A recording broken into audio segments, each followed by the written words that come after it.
शत% मूंग खरीदी और खाद वितरण के लिए ई टोकन व्यवस्था लागू करने की मांग को लेकर भोपाल के लिए पैदल कूच कर रहे संयुक्त किसान मोर्चा के किसानों को सोमवार को नर्मदापुरम में ही रोक दिया गया।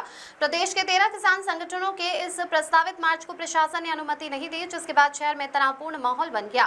पुलिस ने कई स्थानों पर बैरिकेडिंग कर रास्ते बंद कर दिए और अब तक 14 किसान नेताओं को हिरासत में ले लिया है। कार्रवाई से नाराज किसानों ने चेतावनी दी कि यदि उनके आंदोलन को बलपूर्वक रोका गया तो वे नर्मदा में कूदने या जहर खाने जैसे कदम उठाने को मजबूर होंगे। किसानों के भोपाल कूच को रोकने के लिए पुलिस और प्रशासन पूरी तरह अलर्ट नजर आया। शहर में प्रवेश करने वाले प्रमुख मार्गों पर भारी बैरिकेडिंग करी गई।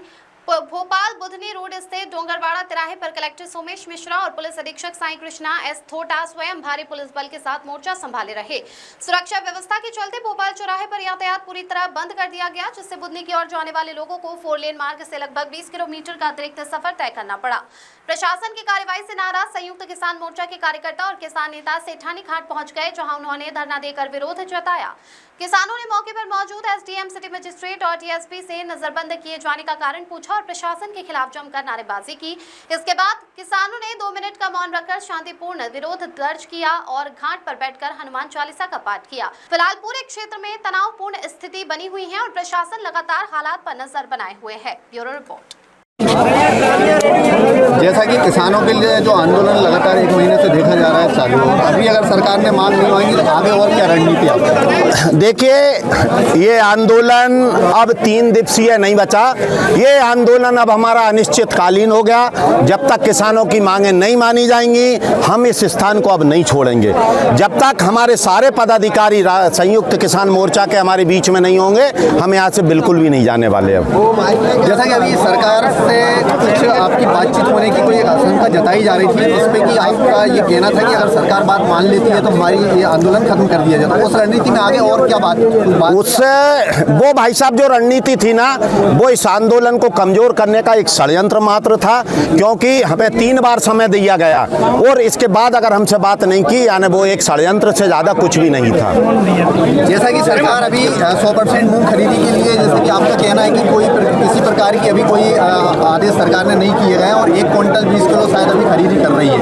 अब अगर सरकार ये मान लेती है तो आगे और क्या आंदोलन किस मांगों को लेकर किए जाएंगे? देखिए, हमारी मांग है अब सरकार से कि सभी प्रकार के अनाजों की पर खरीदी की गारंटी हो और ई टोकन विकास प्रणाली जो है उसको तत्काल बंद किया जाए और किसानों को पर्याप्त मात्रा में बिजली की व्यवस्था की जाए और हमारे खेत सड़कों में जाने के लिए रास्ते की व्यवस्था हो। मांग जायज है, 100% मूंग खरीदी की मांग जायज है। टोकन सिस्टम फेल है। इस सरकार ने जो टोकन सिस्टम चलाया ये 100% फेल है, किसी भी किसान से पूछ लो। और ये जो बिजली नीति है इसको भी बदलिए। दूसरा तीसरी है वो अपना बिजली वाला जो हमें 10 घंटा बिजली चाहिए तो चाहिए, बगैर 10 घंटे बिजली के अब हमारे पास धान नहीं होने वाली। तो जो हम मांग कर रहे हैं लगातार कि हम किसान हैं, हमको माननीय मुख्यमंत्री जी से मिलने दीजिए। हम इस देश के किसान हैं, हम अन्नदाता हैं, हम लगातार अपनी मेहनत ताकत के बल अनाज पैदा कर रहे हैं। आप हमको इस तरीके से रोक रहे हो जैसे उग्रवादी हो, आतंकवादी हो। आप कहाँ से आ रहे हैं अभी आप? जी मैं तो सीधा अब मैं कहाँ से चला आ रहा हूँ ये तो मैं जानता हूँ। नहीं, मैं तो कैसे भी बचा के मैं जहाँ तक आया हूँ। और मैं निवेदन भी ये कर रहा हूँ कि मुझे माननीय थाना प्रभारी खड़े हैं 2-2, 3-3, मैं निवेदन कर रहा हूँ कि मुझे वहाँ तक जाने दीजिए। मैं अपना समर्थन देने आया हूँ। मेरे किसान कांग्रेस के अध्यक्ष हैं, वरिष्ठ नेता प्रतिपक्ष हैं या नगर पालिका, सभी लोग हम खड़े हैं। हम कोई ऐसी बात